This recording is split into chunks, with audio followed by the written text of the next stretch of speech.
यात्रा हो गई। हमने मीडिया अड्डा से आपके जिम्मेदार थे बात की और फिर वहाँ से हम किठौर गए।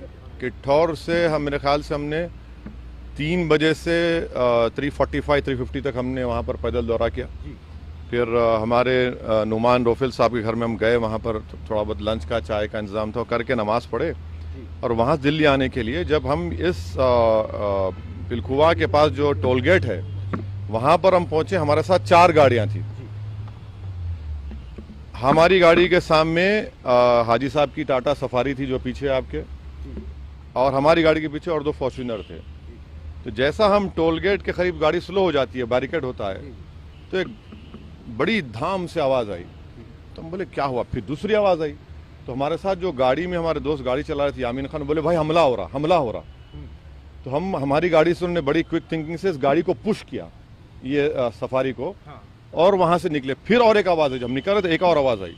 तो मेरे ख्याल से 3 से 4 राउंड की फायरिंग हुई। हमारी गाड़ी के लेफ्ट साइड के ऊपर 2 होल्स के निशान है, एक गोली शायद, और एक निशान है लेफ्ट साइड मडगार्ड के ऊपर। हम जब गाड़ी से आगे बढ़े तो हमारा, क्योंकि हमारी गाड़ी से उस गाड़ी को हमने पुश किया, मारा, राइट साइड का टायर पंक्चर हो गया। फिर एक वहाँ एक फ्लाईओवर है, वहाँ पर गाड़ी रोककर हम इस गाड़ी में बैठ गए और दिल्ली को आगे, क्योंकि हमको लगा कि रेकी कर रहे थे, फॉलो कर रहे थे हमको। हमारे जब ये हमला हो रहा था, हमारे पीछे जो फॉर्च्यूनर थी जिसमें हमारे एक्स मेयर माजिद थे, उसके ड्राइवर ने एक शूटर पर गाड़ी चलाई, चढ़ा दी एक पर। जो रेड हुडी पहना था, 2 लोग थे, रेड हुडी पहना था, एक वाइट जैकेट। तो जो रेड हुडी पहना हुआ था उसके ऊपर गाड़ी चलाई, उसके पैर पर चलाई, वो गिरा। तो जो व्हाइट जैकेट पहना था वो उल्टा उन 2 फॉर्च्यूनर पर गोली चलाया।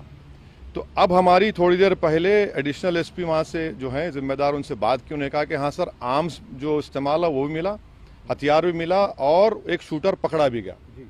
तो हमारी इलेक्शन कमीशन ऑफ इंडिया से ये गुजारिश है कि इसकी इंडिपेंडेंट जांच करवाई जाए, और ये कौन है लोग, किसका दिमाग है इसके पीछे, और आखिर क्यों ये हमला हुआ, किसने ये कॉन्स्पिरेसी की, ये जानना बेहद ज़रूरी है।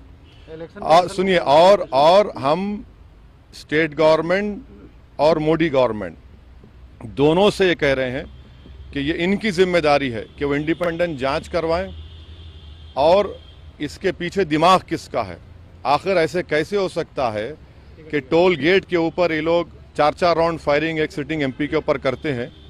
हम तो अल्हम्दुलिल्लाह कुछ नहीं हुआ, हमको खैरियत से हैं, मगर अल्लाह बचाना जब चाहता है तो कोई कुछ नहीं कर सकता।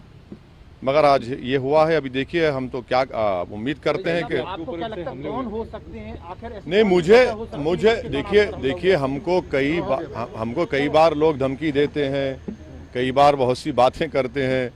प्रयागराज में जो धर्म संसद हुआ वहाँ पर भी हम पर काफ़ी गालियाँ दी गई, और फिर आपके हमारे घर पर अभी हम कई मरतबा हमला हुआ।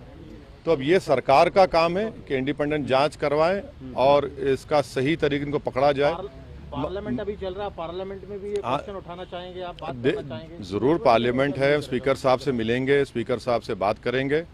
हम इलेक्शन कमीशन को भी लेटर लिख रहे हैं, और सरकार जो स्टेट गवर्नमेंट और सेंट्रल गवर्नमेंट से भी करेंगे।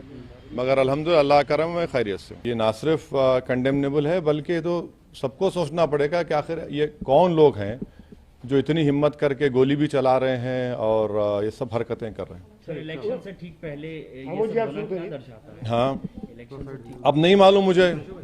अगर ये लोग, ये मारने वाले अगर ये समझ रहे हैं कि हम पीछे हट जाएंगे, हम डर जाएंगे, हम शुरू दिन से कह रहे हैं कि जब तक हमको अल्लाह जिंदा रखेगा हम जिंदा रहेंगे, जिस दिन हमारा वक्त आएगा हम चले जाएंगे। मगर इस तरह के बुज़दिली की हरकतों से, इस तरह से गोली चलाने से हमारे ना हौसले और हिम्मत में कमी आएगी, बल्कि इंशाल्लाह और हौसले हिम्मत बढ़ेगी। और हमारा मानना है कि जब अल्लाह बचाना चाहता है, मगर ये कौन ताकतें हैं और कैसे उत्तर प्रदेश में ये इस तरह की हरकत हो रही है, ये तो जनता को भी देखना है। सब्सक्राइब कीजिए हमारे चैनल को और बेल आइकन को दबाइए हमारी लेटेस्ट वीडियो सबसे पहले।